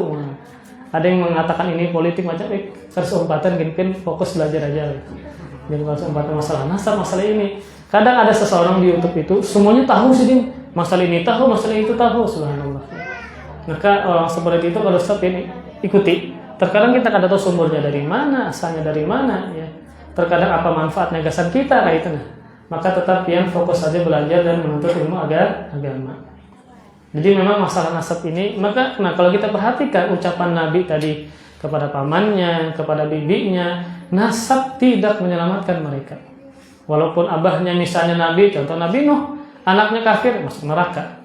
Ada yang suaminya Nabi Lut, bininya kafir, ya dia masuk neraka. Ada yang anaknya Nabi Ibrahim, abahnya kafir, ya abahnya masuk ke dalam neraka. Maka nasab tidak membuat mereka selamat di akhirat. Dan nasab tidak membuat mereka pasti dapat hidayah. Contoh tadi Nabi Nuh, anaknya ada yang kafir. Padahal luar biasa tuh darah daging Nabi Nuh sendiri. Tetapi kalau kehendaki dia tidak beriman, maka selamanya tidak beriman. Maka nasab itu tidak menjadikan seseorang mendapatkan hidayah. Dan nasab itu tidak bisa menyelamatkan orang dari siksa Allah Subhanahu wa taala. Yang menyelamatkan adalah amal soleh dia masing-masing. Kemudian para ikhwah sekalian, maka sabda Nabi SAW ya, wa man batta'a bihi amaluhu lam yusri bihi nasabuh. Barang siapa yang amalnya lambat atau amalnya kurang, maka nasabnya yang mulia tadi tidak akan menambah amalnya. Bukan berarti misalnya nih ahlu bait lawan bukan ahlu bait sama-sama sholat, lalu sholat ahlu bait ini berbanyak daripada si yang bukan ahlu bait, tidak. Sama-sama berpahala. Jadi bukan berarti ketika di ahlu bait lalu dia beribadah lebih banyak pahalanya dibandingkan dengan orang yang bukan ahlu bait. Maka banyaknya pahala tergantung keikhlasan, maka banyaknya pahala tergantung bagaimana dia mencontoh nabinya ketika beribadah, bukan karena faktor nasab. Maka ini jangan sampai kita berbangga-bangga dengan nasab, tapi kita sendiri pun tidak mulia seperti yang punya nasab tersebut ya. Maka di zaman sekarang ini banyak orang yang membangga-banggakan nasab. Terkadang sebagian kita pun juga berlebih-lebihan ya. Ketika misalnya keturunan Nabi ini melakukan kesalahan tidak ditegur karena nggak berani ketulahan, jangan salah itu. Siapapun dia, mau dia keluarga Nabi, keturunan Nabi atau bukan, kalau dia salah maka ditegur dengan baik. Ya, contoh misalnya Bahari ulun ketika di pondok ada misalnya ada keturunan Nabi, kita kada tahu bang lah. Makanya kan walau lagi panas-panasnya pada Indonesia ini karena berkaitan dengan masalah nasab ini. Jadi kata seseorang ya, seorang kiai Umpat Jepang akhirnya berita-beritanya itu nih. Kata seorang kiai keturunan ya di Indonesia ini itu putus. Dia mengatakan ada seorang Ahmad Muhajir atau apa. Dia ini bukan keturunan Nabi. Kata dia bukan keturunan Sayyid ini, sehingga yang orang ini yang banyak memiliki keturunan itu bukan keturunan Nabi. Sehingga akhirnya banyak dari Indonesia. Makanya ada yang menyarankan tes DNA. Maka contoh ya Najwa Shihab, dia mau dites DNA. Ternyata hasil tes DNA-nya itu mengarah kepada campuran India, campuran Pakistan gitu. Seperti itu. Berarti kan bukan memang dia bukan Shihab itu bukan keturunan Rasul ya. Jadi memang berkaitan dengan masalah ini sebenarnya tidak usahlah kita membangga-banggakan masalah nasab dan keturunan, fokus kepada amalan masing-masing. Bukankah Allah mengatakan inna akramakum indallahi atqakum, sesungguhnya yang paling mulia di antara kalian di sisi Allah adalah yang paling bertakwa, bukan yang paling bagus nasabnya dan seterusnya ya. Kadang ada orang yang mengaku ini, mengaku itu, akhirnya kan orang banyak mengaku Habib, mengaku keturunan Nabi padahal bukan ya. Jadi akhirnya ya simpang siur lah berkaitan dengan masalah ini. Intinya adalah kita tetap fokus beramal soleh ya, menjadi orang yang bertakwa kepada Allah Subhanahu wa taala. Nah, hadis tadi ya apa sisi pendalilannya? Sisi pendalilannya adalah maka Nabi Shallallahu Alaihi Wasallam tidak bisa menyelamatkan orang terdekatnya dari siksa api neraka. Otomatis Nabi tidak pantas untuk diibadahi karena beliau tidak bisa menyelamatkan keluarganya dari siksa api neraka kalau seandainya mereka itu melakukan kesyirikan kepada Allah Subhanahu wa taala. Kemudian para ikhwah sekalian, berkaitan dengan masalah nasab ini ya, Allah Subhanahu wa taala Maha Adil. Maka orang yang paling mulia bukan orang yang paling bagus nasabnya. Bahkan ada pepatah Arab mengatakan laisal fata man yaqulu kana abi walakinnal fata man yaqulu ha anaga. Pemuda sejati itu bukanlah yang mengatakan abahku begini. Inya membanggakan abahnya. Tetapi pemuda sejati itu adalah inilah aku, apa prestasiku, apa pencapaianku, bukan apa mengandalkan kehebatan abahnya. Maka misalnya tidak mesti abahnya ulama, anaknya ulama, enggak mesti. Tidak mesti abahnya maling, anaknya juga maling. Terkadang ada di antara ulama ayahnya biasa saja, bahkan ayahnya budak. Tapi karena abahnya ini bertakwa kepada Allah, ternyata melahirkan seorang ulama besar. Contoh Abdullah bin Mubarak. Abahnya seorang budak, tapi abahnya ini sangat jujur, sangat amanah. Ketika beliau ditugaskan diamanahi menjaga kebun, maka beliau tidak tahu rasa buah dari kebun tadi. Kenapa? Enggak berani makan karena tidak diamani untuk memakan, cuma menjaga saja. Saking luar biasanya Abah Sidin ini, ya, seorang penjaga kebun ini, akhirnya melahirkan seorang ulama yang luar biasa yang bernama Abdullah bin Mubarak. Jadi tidak mesti abahnya biasa saja atau abahnya dulunya preman, ternyata anaknya preman, itu enggak mesti. Ya. Maka salah ungkapan buah tidak jatuh dari pohonnya. Ini tidak mesti. Ada seorang ayah Nabi, anaknya malah salah satu tidak beriman kepada Allah Subhanahu wa taala. Ada yang abahnya ini pembuat berhala, anaknya Nabi Ibrahim alaihissalam. Ya. Jadi keturunan itu tidak memiliki tidak memiliki nilai di sisi Allah Subhanahu wa taala kecuali adalah dari ketakwaan. Namun berkaitan dengan masalah Ahlul Bait tadi, ya, memang ada kemuliaan tersendiri. Misalnya tadi belum contohkan ketika ada ulama dua-duanya ulama, satunya Ahlul Bait, satunya bukan, maka yang paling mulia adalah ulama lagi Ahlul Bait. Tapi tetap yang membedakan mereka mulia di sisi Allah adalah yang paling bertakwa kepada Allah Subhanahu wa taala. Kemudian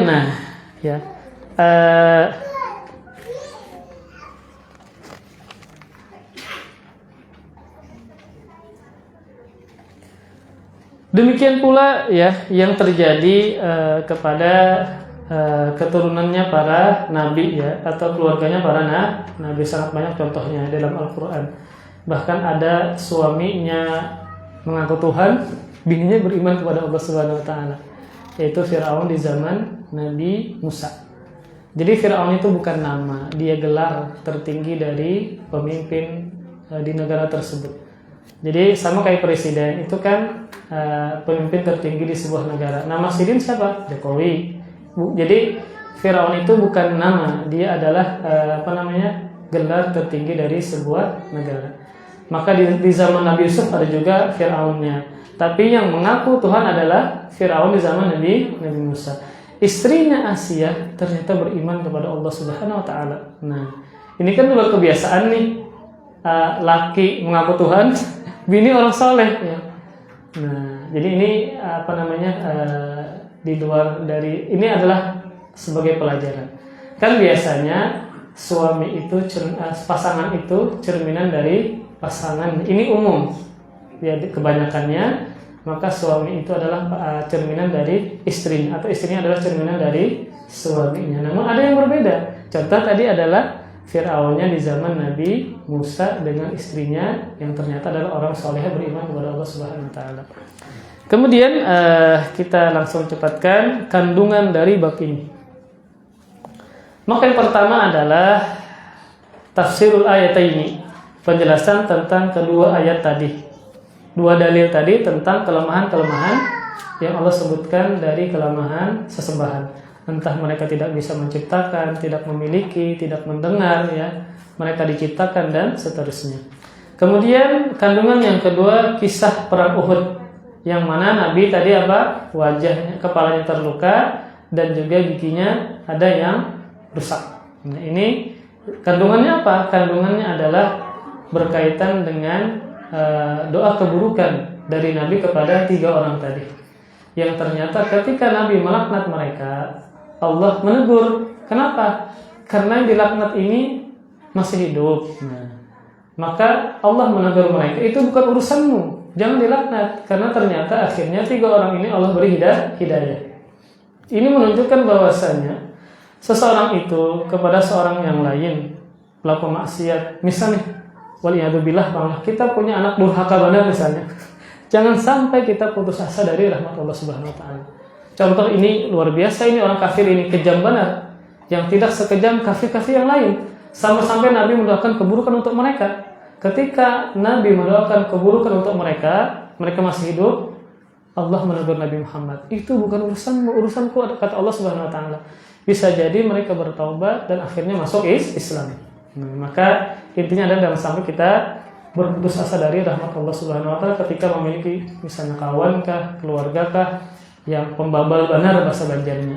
Maka jangan sampai putus asa dari rahmat Allah Subhanahu wa taala. Kemudian, nah di perang Uhud ini ya, kan seakan-akan Nabi kalah. Seakan-akan apa? Nabi kalah. Sampai-sampai paman Nabi Hamzah terbunuh. Apa kesalahannya? Cuma satu, yaitu tidak mematuhi perintah Nabi berkaitan dengan para pemanah yang berada di bukit agar jangan sampai turun dari bukit kecuali benar-benar perang telah selesai. Kan ceritanya strategi musuh juga Bang. Ketika mereka berperang, ternyata musuh ini yang bagian bawah ini seakan-akan kalah, akhirnya mereka lari.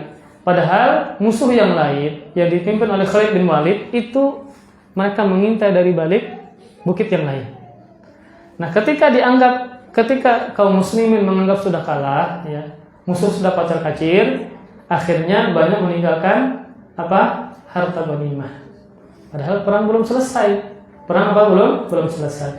Akhirnya yang berada di atas ini, bukit ini, para pemanah ini turun untuk mengambil harta ghanimah karena mereka menyangka sudah selesai. Akhirnya mereka diserang dari belakang. Nah, lalulah Nabi dijaga, dilindungi, akhirnya Nabi terluka, gigi beliau ada yang rusak dan seterusnya ya.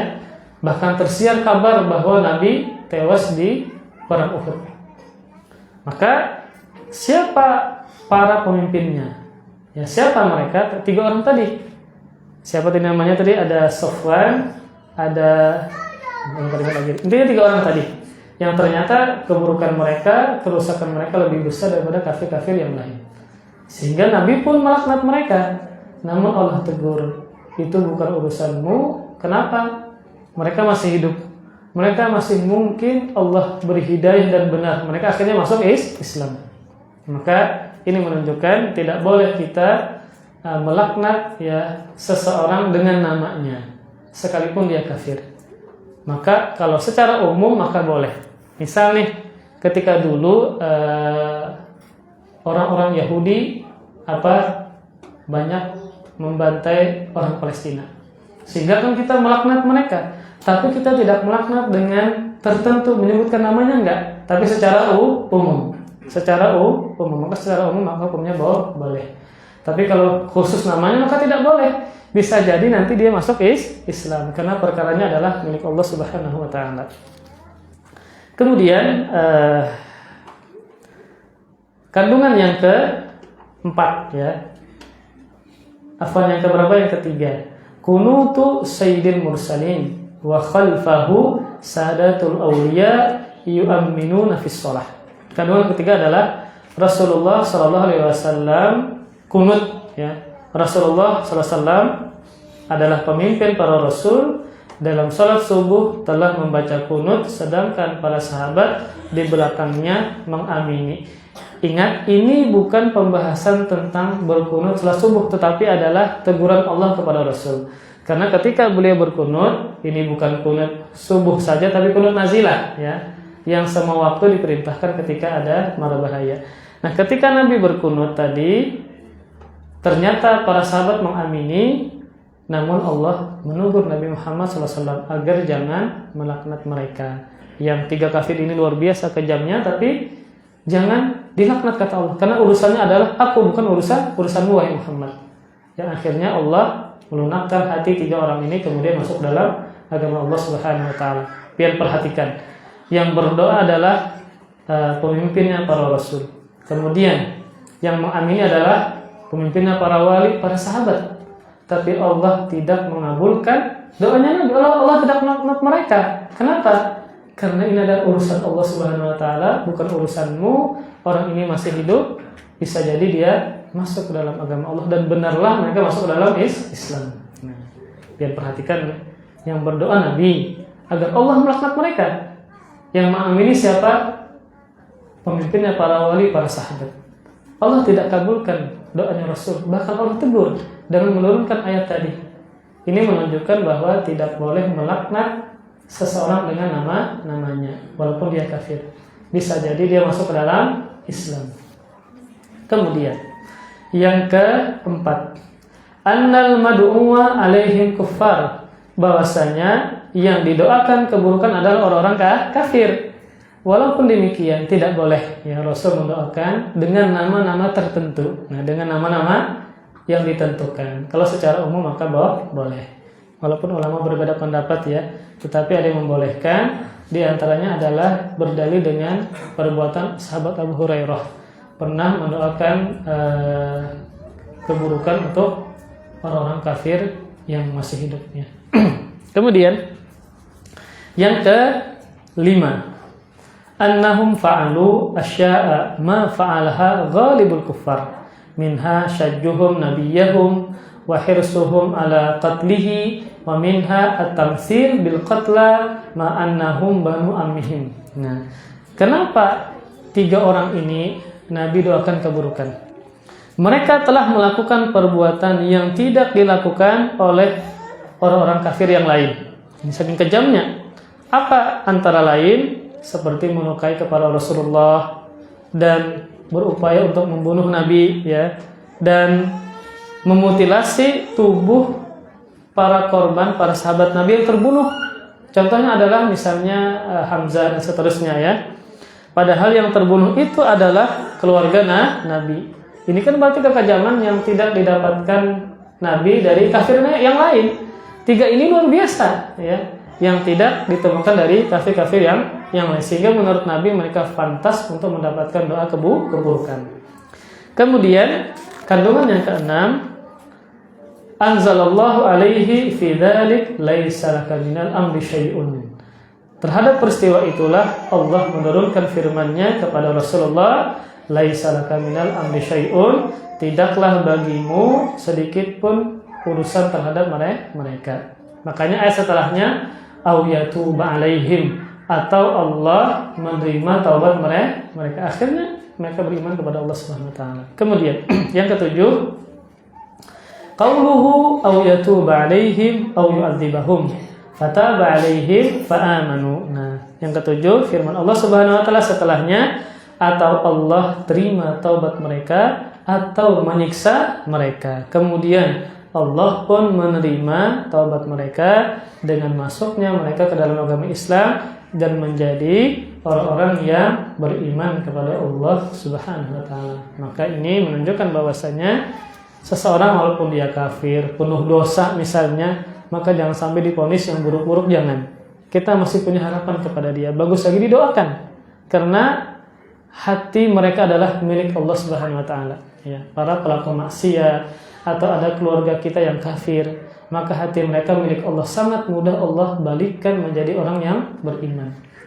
Ini juga bagi untuk ibu-ibu yang punya anak banyak misalnya, atau punya anak satu tapi cinik banar. Ngalih banar pian tabur macam-macam, sudah pian sariki, pian kuciaki, maka pian harus perhatikan hati milik anak, hati anak pian pun milik Allah Subhanahu wa taala. Kalau kita sudah meluruskan, inya gasing banar, cinik banar sudah itulah hatinya Allah sudah demikian ya. Allah yang membalik-balikkan hati anak pian. Maka terkadang kita sudah menasihati macam-macam ya. Kita hamput itu apa Pak? Tawak lawan rinjing sudah tetap anak pian kayak itu. maka pian harus sadar hati anak pian milik Allah Subhanahu wa taala. Ya. Maka semampu kita luruskan, kita perbaiki. Pian suruh hafal kada mau hafal itu ulang-ulang terus. Ya itu pang sudah kadarnya itu hati mereka milik Allah. Allah sudah tetapkan demikian. Pian masih bisa nanti berharap semoga nanti dewasa ada kayak ini terus lagi halus, cukup lagi halus cincitnya sudah. Nah, jadi pian harus punya harapan, pian harus yakini hati mereka milik Allah Subhanahu wa taala. Kita kada apa merubah mereka langsung, kada kawa sebagaimana kalau kita menasihati yang dewasa pelaku maksiat, kalau sudah dinasihati dengan cara benar sudah karena hidayah milik Allah Subhanahu wa taala, ya. Maka entah dia adalah anak-anak kita, pasangan kita, orang tua kita yang terkadang mereka bisa menyakiti hati kita, maka ingatlah yang hati mereka itu adalah miliknya Allah Subhanahu wa taala. Yang terkadang mereka mau berubah, terkadang tidak, kewajiban kita adalah meluruskan dengan cara yang baik. Nah, maka terkadang kita punya pasangan, ya suami misalnya boleh ke rumah sari terus pusing kan macam-macam, maka habisi anak ini, habisi anak banyak pulang misalnya, laki terkadang boleh mengunjung terus misalnya, maka pian ya beri nasihat dengan cara baik. Hati mereka milik Allah. Kalau Allah inginkan mereka mendapatkan hidayah, baik kepada pian. Kalau tidak, maka pian bersabar. Jangan sampai kita dapat musibah, dapat ujian, apa istilahnya rugi. Nah, sudah pian dapat musibah, menyakiti hati pian, kada sabar pulang. Maka jangan sampai rugi dengan musibah. Kalau seandainya kita bisa sabar, ya.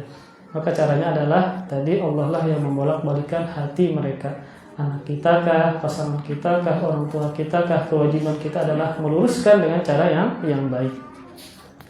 Kemudian yang seterusnya yang ke-8. Kandungan yang ke-8 adalah al-qunutu fin nawazil, yaitu dianjurkan melakukan kunut nazilah ketika ada mara bahaya. Contoh dulu ketika agresi Yahudi kepada Palestina, kita doa kunut nazilah. Di Arab Saudi pun juga agar Allah menghancurkan mereka, ya, agar Allah menghancurkan mereka, maka ini dibolehkan. Kemudian yang ke-9, tasmiyatul mad'u alaihim fis sholati bi asma'ihim wa asma'i abaihim, menyebutkan nama-nama mereka beserta nama orang tua mereka ketika didoakan terlaknat di dalam sholat, tidak membatalkan sholat. Tadi kan Nabi ketika dalam sholat mendoakan keburukan terhadap nama-nama tertentu. Nama ini disebutkan pula nama abahnya. Nah, ketika berdoa dengan menyebutkan nama-nama tadi tidak membatalkan sholat. Kenapa? Karena isinya doa, bukan ucapan kepada makhluk, bukan ucapan kepada makhluk. Sekalipun akhirnya Nabi dilarang, namun ketika misalnya ada orang yang berdoa keburukan terhadap seseorang, dia sebut namanya, maka tidak batal sholatnya.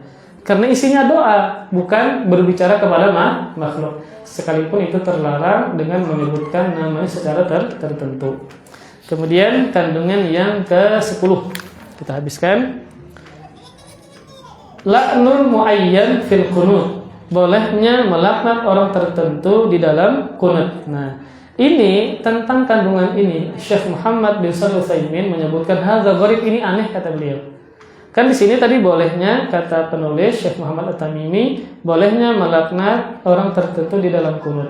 Kata Syekh Muhammad bin Shalih Al-Utsaimin menjelaskan, ini aneh karena ketika Nabi melaknat dengan nama-nama tertentu Allah tegur, berarti tidak boleh.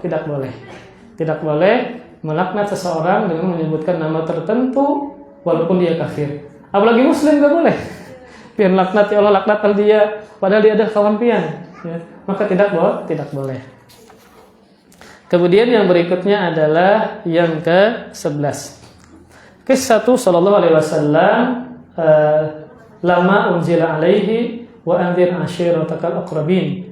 Ya. Cerita Nabi sallallahu alaihi wasallam ketika diturunkan kepada beliau firman Allah Subhanahu wa taala, dan berilah peringatan kepada keluargamu yang terdekat. Ceritanya apa? Nabi tidak bisa menjamin keluarga Nabi, entah Abbas, paman beliau, Safiyah, bibi beliau, Fatimah, anak perempuan beliau, dari siksa Allah Subhanahu wa taala kalau mereka tidak beriman kepada Allah Subhanahu wa taala. Kemudian yang berikutnya yang ke-12. kesungguhan Rasulullah SAW dalam perkara ini. Dalam perkara apa? Mendakwahkan keluarga terdekatnya. Perhatikan, kesungguhan kandungan yang ke-12 dari bab ini adalah menjelaskan kesungguhan Rasulullah SAW dalam perkara ini, maksudnya mengumpulkan para keluarganya dan memperingatkan mereka berkaitan dengan siksa Allah Subhanahu wa taala, berkaitan dengan ketidakmampuan Nabi kalau mereka disiksa oleh Allah karena kesyirikan yang mereka lakukan. Maka sehingga beliau melakukan sesuatu yang menyebabkan dirinya dituduh orang gila. Karena Nabi mengumpulkan keluarganya, mendakwahkan kepada mereka, menjelaskan berkaitan dengan ketidakmampuan beliau menyelamatkan keluarganya dari siksa Allah, akhirnya beliau dituduh sebagai orang gila. Jadi yang menuduh sini orang gila bukan orang jauh, keluarga sendiri. Contoh Abu Lahab misalnya, majnun. Ya, dalam Al-Quran rata-rata para rasul itu dituduh sebagai majnun, orang gila. Yang mana gelar tadi, orang gila tadi, tujuannya agar menjauhkan orang dari si Nabi tadi, karena dituduh sebagai orang gila.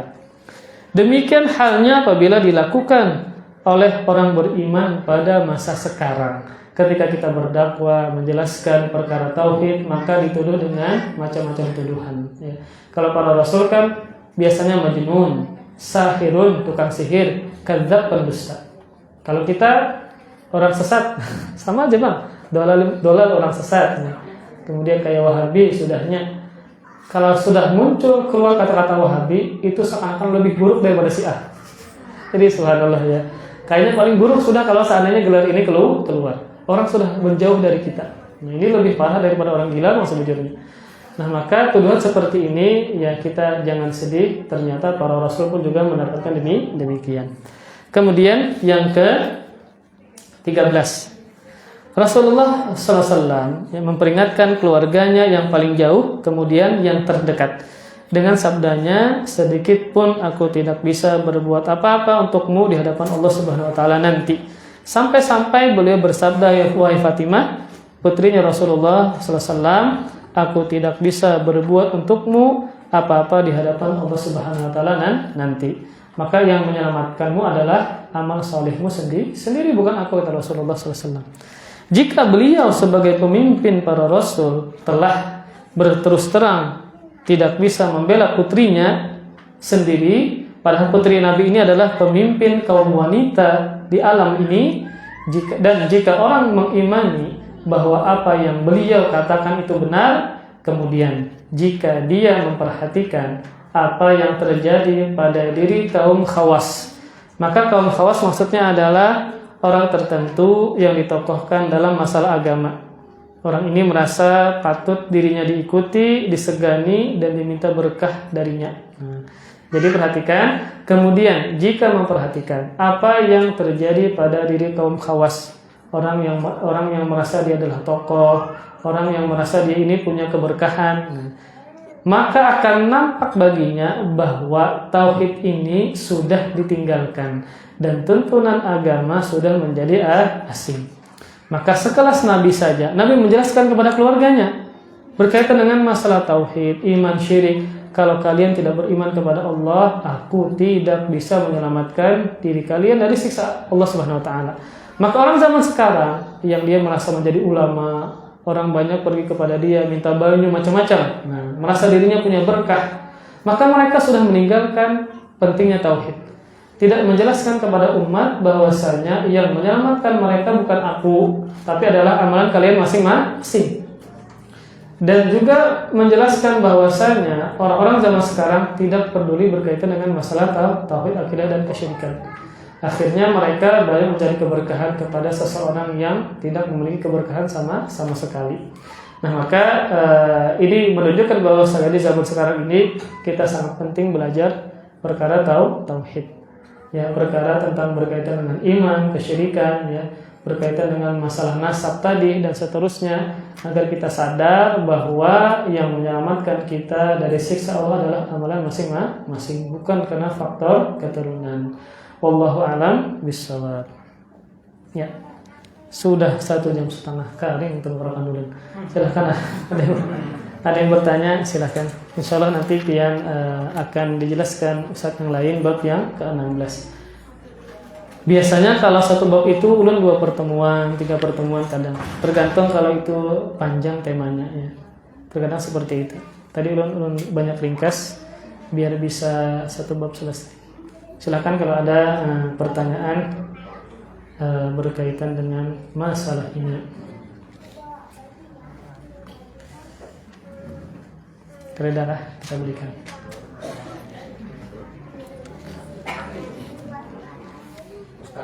Ya, silakan. Assalamualaikum warahmatullahi wabarakatuh. Waalaikumsalam warahmatullahi wabarakatuh. Tadi dikatakan bahwa sesembahan selain Allah itu nanti dia mengingkari orang-orang yang menyembahnya. Ya. Nah, bagaimana kalau ada seseorang, katakanlah orang dia yang berinisiatif bahwa kalau minta hajat misalnya, kalau saya meninggal datang aja ke kuburan saya misalnya. Nah sekarang kalau yang tadi itu mengingkari, bagaimana dengan yang kalian seperti itu? Terima kasih Bu. Ada seorang ustadz yang kalau misalnya minta hajat disuruhnya pengen pergi ke kuburan, kayak gitu kan Pak? Ya, satu kuburan yang bersangkutan misalnya kalau minta hajat apa dia Pergi ke meninggal datang aja ke kuburan saya misalnya. Oh, Sidin memadahi kalau aku meninggal pengen minta hajat pergi ke kuburanku. Berarti kan disuruh minta hajat kepada Sidin kalau Sidin sudah meninggal dunia. Seperti itu kan? Maka berkaitan dengan meminta hajat itu tidak boleh dilakukan kecuali hanya kepada Allah Subhanahu wa taala. Maka Allah lah satu-satunya yang mengabulkan semua hajat kita. Kalau yang demikian kita persembahkan kepada selain Allah, nah maka itu dikatakan sebagai kesyirikan. Nah, maka orang yang seperti tadi yang pertama, kesalahannya adalah dia mengajarkan ajaran yang sesat. Karena dialah orang melakukan kesesatan dan kesyirikan. Jelas dia menanggung dosanya. Makanya syubhat itu kan 2 pintu terbesar. Orang itu terjerumus ke dalam kemaksiatan atau keburukan atau fitnah. Yang pertama adalah fitnah syahwat, yang kedua adalah fitnah syubhat. Maka syubhat ini adalah ilmu yang tidak ada dalilnya, tidak ada sandarannya, ya. Maka itu termasuk syubhat, ya. Yang mana orang itu nanti akan menanggung dosanya di hadapan Allah Subhanahu wa taala. Nah, apakah nanti orang ini akan berlepas diri padahal dia yang menyuruh? Padahal dia sendiri yang menyuruh. Allah misal belum tidak mengetahui, ya. Yang jelas pasti orang seperti ini akan bertanggung jawab karena membuat orang lain menjadi tersesatkan, menjadi orang lain itu melakukan kesyirikan kepada Allah Subhanahu wa taala. Intinya dia akan selama ilmu yang dia sampaikan yang salah dan keliru tadi diamalkan oleh orang lain, maka dia pun akan mendapatkan dosa jariyah. Nah, itu sangat bahaya, ya. Orang ini meninggal dunia, dia dapat dosanya karena dia mengajarkan ilmu yang salah tadi, akhirnya orang pun menjadi tersesat atau melakukan kesyirikan kepada Allah Subhanahu wa taala.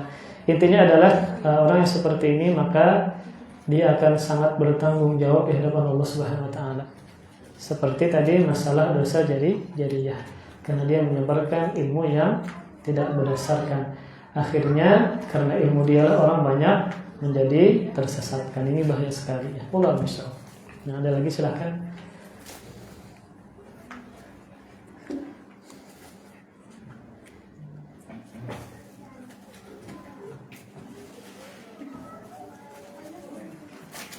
Ibu-ibu adakah? Namun kadang kita cukupkan.